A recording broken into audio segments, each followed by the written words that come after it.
गदाधर जी इंसान नहीं, राक्षस है, राक्षस। काश मेरी शादी नहीं हुई होती इनसे, कम से कम इतने दुख तो नहीं झेलने पड़ते जिंदगी में। उनके बिना शायद ज्यादा खुश रह लूंगी मैं।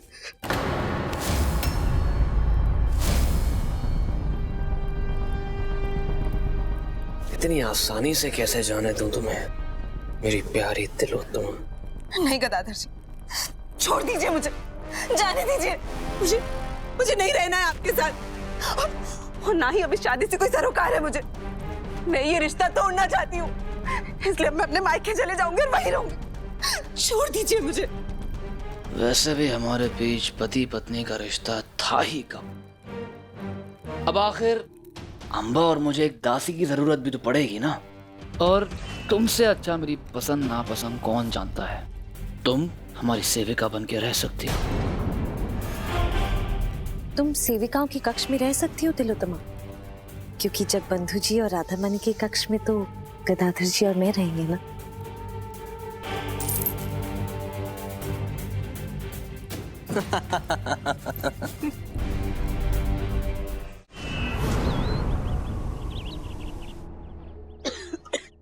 आइए माँ, बैठिए।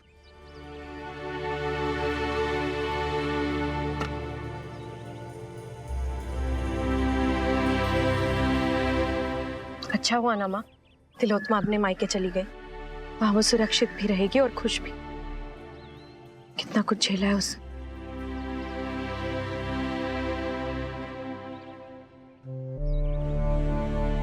माँ, आप चिंता मत कीजिए, धीरे धीरे सब कुछ ठीक हो जाएगा।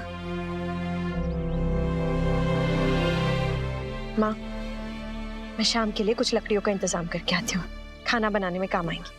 कल्याणी, महलों में पली बड़ी हो, फिर भी जंगल के तौर तरीके अच्छे से जानती हो। हाँ माँ, बाबा ने बनाया मुझे ऐसा।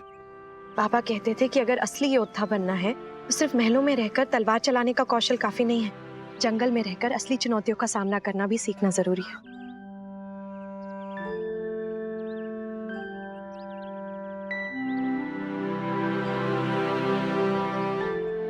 देखिए ना माँ, जब राधा दीदी को सबसे ज्यादा सेवा और आराम की जरूरत है, उन्हें क्या क्या सहना पड़ रहा है। राधा, राधा दीदी, राधा राधा राधा दीदी, ये लीजिए पानी पी लीजिए। राधा, राधा, तुम रहने दो कल्याणी, तुम्हारी वजह से राधा की ये हालत हुई है। न जमाई जी की बौरंबा से संधि हुई होती, न तुमसे विवाह, और ना ही तुम राधा की जिंदगी में होती। तुम ठीक हो राधा? तुम्हारी वजह से राधा इस जंगल में भटक रही है, अपने घर की सुख सुविधाओं से दूर, समझी? मंथरा जी, आप क्या कह रही हैं ये? माना कि परिस्थिति और समय ठीक नहीं है, लेकिन हम सब भी परेशान हैं, चिंतित है राधा के लिए। लेकिन इसका मतलब ये नहीं ना कि आप अपनी परेशानी कल्याणी पर इस तरह निकालें। कोई बात नहीं माँ, मंथरा जी की बात को मैं समझ सकती हूँ। माँ, कारण चाहे कुछ भी हो, लेकिन बात तो सही है ना। कब तक राधा दीदी इस तरह जंगल में भटकती रहेगी? उनके साथ एक और जान है, यहाँ तो खतरा भी है और उनके लिए ठीक से आराम तक करने की जगह भी नहीं है। समय कितना भी कठिन होना, तभी उसे जूझने की ताकत अपने आप आ जाती है। तुम चिंता मत करो, राधा इन परिस्थितियों में भी अपने आप को अच्छी तरह संभाल लेगी, उतनी ताकत है उसमें। और वैसे भी जगबंधु और बाहु गांव वालों से बात करने गए हैं ना, उम्मीद है कि कम से कम राधा के लिए उचित स्थान की व्यवस्था तो कर ही लेंगे वो।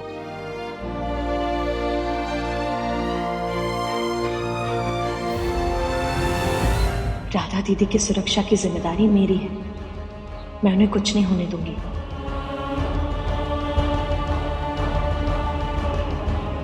आज्ञा, हमें पता चला है कि आपके विद्रोह छेड़ देने से आपके पूरे परिवार वालों को घर छोड़ने पर मजबूर कर दिया फिर होंगी उन्हें। ये सब आप हमारे लिए कर रहे हैं। भगवान है आप हमारे लिए तो सौभाग्य की बात होगी अगर आप और आपका परिवार पूरा हमारे यहाँ रहे। छोटी सी कुटिया है, लेकिन आप सब लोग रह सकते हैं। देखिए बॉक्सी, इस विद्रोह से कैसे लोगों की भावनाएं जुड़ी हुई हैं। चलिए हम लोग राधा भाभी को लेके आते हैं ताकि वो आराम कर सके। बाबा, अगर फिरंगियों ने हमें भी हमारे घर से बाहर निकाल दिया तो? नहीं नहीं, ऐसा कुछ नहीं होगा। मेरा मित्र कह रहा था कि बूढ़ी के पास वाले गांव में फिरंगियों ने सबको मार डाला। नहीं नहीं, हमें डरने की जरूरत नहीं है। जगबंधु जी है ना हमारे साथ में। बच्चा बिल्कुल सही कह रहा है। हम आप लोगों के साथ नहीं रह सकते हैं। हमारी वजह से आप लोगों की जान खतरे में पड़े, हम ऐसा नहीं चाहेंगे। नहीं आज्ञा, आप इसकी बातों पर ध्यान मत दीजिए। ये तो कुछ भी बोलता है, बच्चा है। वो तो ठीक है, लेकिन मैंने महाराज को वचन दिया है ये विद्रोह के चलते मेरे अपनों की जान खतरे में नहीं आनी चाहिए। मेरे परिवार से ज्यादा आप लोगों की सुरक्षा की जिम्मेदारी बड़ी है मेरे लिए। क्षमा कीजिएगा। ठीक है आज्ञा, कम से कम हम सब मिलकर आपके लिए भोजन का प्रबंध तो कर सकते हैं ना।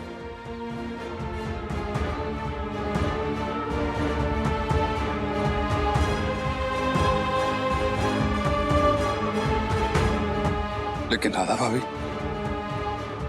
वो इस हालत में जंगल में कब तक रहेंगे? मैं भी वही सोच रहा हूँ। राधा की चिंता हो रही है और राधा कूद भी नहीं जाना चाहती है। कुछ सोचता हूँ, कोई ना कोई हल तो जरूर निकलेगा। फिलहाल तुम रोड़ंग जाओ, देखो कि वो वॉरेन जो है अपने लोगों के साथ क्या योजना बना रहा है। अपना ध्यान रखना।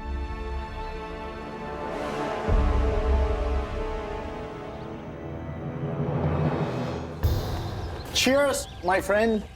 पहले जीत की खुशी में।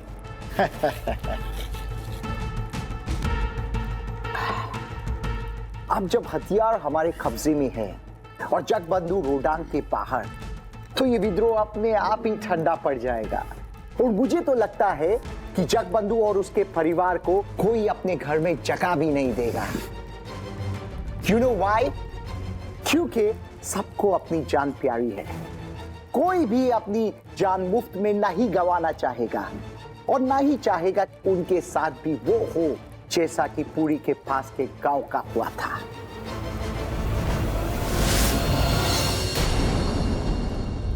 लेकिन हमें सिर्फ जश्न मनाते ही नहीं रहना, क्योंकि जगबंधु की मदद के लिए कोई हो ना हो, उसके पास एक चीज है,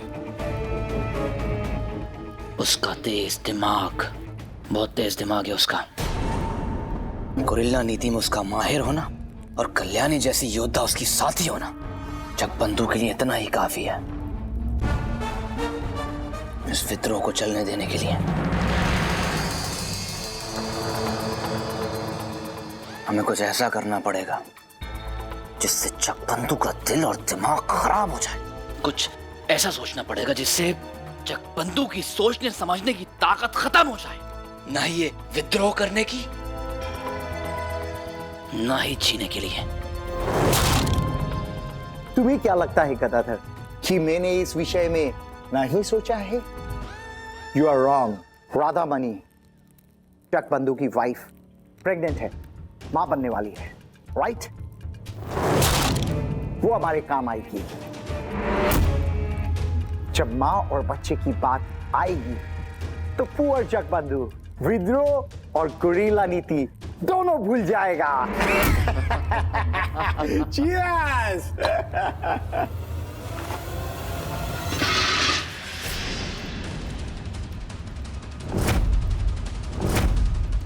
बाहु, पकड़ो इसे।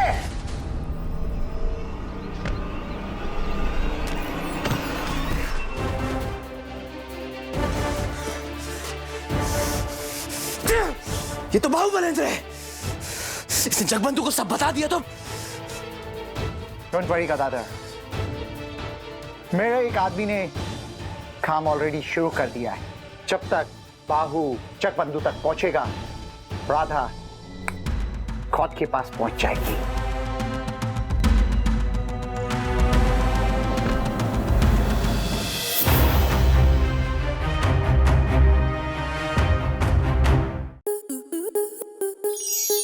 स्टार प्लस के ऐसे ही और बेहतरीन लम्हे देखने के लिए सब्सक्राइब करें हमारे YouTube चैनल को।